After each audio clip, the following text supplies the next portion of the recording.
आज का वचन पढ़ेंगे।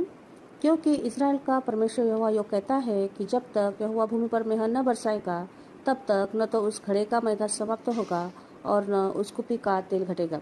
तब वह चली गई और एलिय्याह के वचन के अनुसार किया। तब से वह और स्त्री और उसका घराना बहुत दिन तक खाते रहे। यहोवा के उस वचन के अनुसार जो उसने एलिय्याह के द्वारा कहा था, न तो उस घड़े का मैदा समाप्त हुआ और न उस कुप्पी का तेल घटा। यह वचन हमें पहला राजा 17:14 से लेकर 16 में दिखाई देता है। इस वचन में हम एलिय्याह और सारपत नगर की एक विधवा के बारे में देखते हैं। यह एक ऐसी विधवा थी जिसके घर में सिर्फ एक मुट्ठी भर आटा और एक कुप्पी में थोड़ा सा तेल था। उन दिनों अकाल भी बहुत भारी था और एलिय्याह अहाब राजा के डर से छिपा हुआ था। यह विधवा परमेश्वर को जानती थी और एलिय्याह परमेश्वर का नबी था। परमेश्वर यहोवा ने एलिय्याह नबी को उस विधवा के घर भेजा, वो भी अपने आशीष के साथ, जहाँ दोनों का निर्वाह हो सके।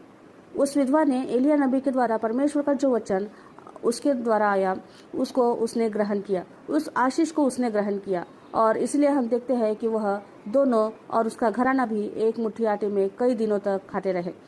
कभी उनको भूखे रहने का अवसर नहीं आया, और कभी उनको किसी के सामने हाथ फैलाने का अवसर नहीं आया। वैसे ही आज भी हम जब कोई परमेश्वर का दास हमारे घर आता है और उनके द्वारा जो परमेश्वर का वचन हमारे घर में आता है, उन दोनों को ग्रहण करना बहुत ज़रूरी है। उनको स्वीकार कीजिए, क्योंकि जो परमेश्वर का वचन है, आशीषित वचन है, वो हमारे जीवन में पूरा हो सके और हम आशीषित जीवन जी सके। उस विधवा का कोई नहीं था, लेकिन परमेश्वर ने उसकी सुधि ली।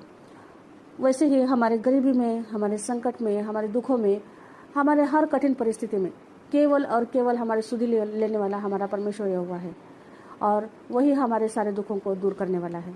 आमीन। परमेश्वर आपको आशीष